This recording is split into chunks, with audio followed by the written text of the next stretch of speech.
সাইয়্যিদুনা ইদ্রিস আলাইহিস সালাম আল্লাহর কাছে অনুমতি নিয়ে মালাকুল মউত আজরাইলকে বললেন, ভাই আজরাইল, আপনি আমার জানটা কবজ করুন, আমি একটু দেখতে চাই রূহ কবজ, জান কবজের হালতটা কেমন হয়। আমাদের প্রত্যেকেরই সামনে জান কবজের হালত রয়েছে রে ভাই।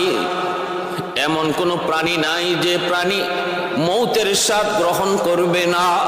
প্রত্যেকের সামনে সাকরাতুল মউত রয়েছে, মরণের যন্ত্রণা রয়েছে। আজরাইল আলাইহিস সালাম তখন তিনি প্রস্তুতি নিলেন, নবীকে বললেন, নবী গো আপনি প্রস্তুত হন। তারপরে রূহটা কবজ করলেন, আবার রূহটা তাকে দিয়া দিলেন।